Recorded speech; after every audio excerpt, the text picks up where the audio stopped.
आपकी पड़ोसन के रूप में, आपके रिश्तेदार के रूप में, आपके कुटुंबी के रूप में, आपके संबंधियों के रूप में, किसी ना किसी के रूप में आपके पास भेजकर बोलेंगे। क्यों घबराती हो? क्यों चिंता करती हो? क्यों टेंशन लेती हो? मैंने सुना है कथा में, बाबा ने ये बताया था, एक काम कर, एक बेलपत्र, एक दुर्वा लेकर जा, बताएगी, आएगी, बैठेगी, सुंदर, उस दिन उसका चेहरा देखोगे आप तो आपको लगेगा ये मेरी पड़ोसन नहीं हो सकती। उसका चेहरा देखोगे तो आपको लगेगा ये मेरी देवरानी नहीं, ये मेरी जेठानी नहीं, ये मेरी ननंद नहीं, ये मेरा रिश्तेदार नहीं। आज इसका चेहरा कुछ और बोल रहा होगा।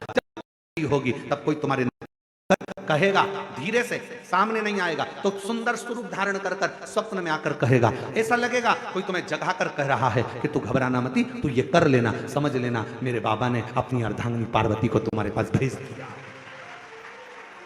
मेरे शिव ने अपनी पत्नी को तुम्हारे पास भेज दिया, अपनी अर्धांगिनी को भेज दिया।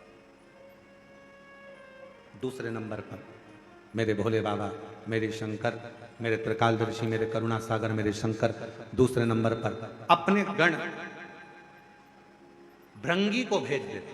भृंगी शिव से दूर नहीं होता और भृंगी शिव जी की आज्ञा पाकर शंकर के भक्त के पास जाकर बैठता है।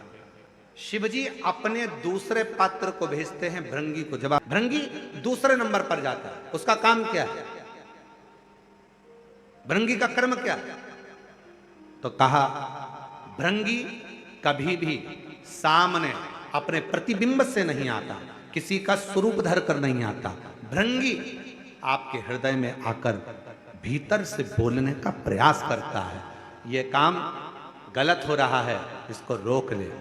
तेरा मन से अंदर से बोलने का प्रयास करेगा, एक काम कर, तू वहां चले जाए, ऐसा हो सकता है, तू ऐसा कर ले, तू वैसा कर ले। वो बताने का प्रयास करेगा, वो आपको ले जाने का प्रयास करेगा, उस तक ले जाने का प्रयास करेगा कि ये कर्म कर, ये कर्म कर।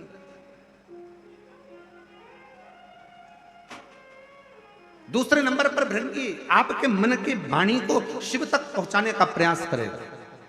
और तीसरे नंबर पर भगवान शंकर अपने भक्त का दुख हरने से पहले तीसरे नंबर पर भेज देते हैं अपने नंदीश्वर को, अपने नंदी गण को।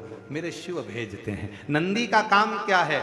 जैसे ही नंदी आता है, कोई व्यक्ति के रूप में, किसी रूप में, किसी फोन के रूप में, किसी कॉल के रूप में, किसी पत्र के रूप में, किसी मैसेज के रूप में, जब नंदी तुम्हारे घर में प्रवेश करता है तब वो तुम्हारे रास्ते को क्लीन कर देता है, रास्ते को साफ कर देता है, उसको मार्ग को प्रशस्त कर देता है।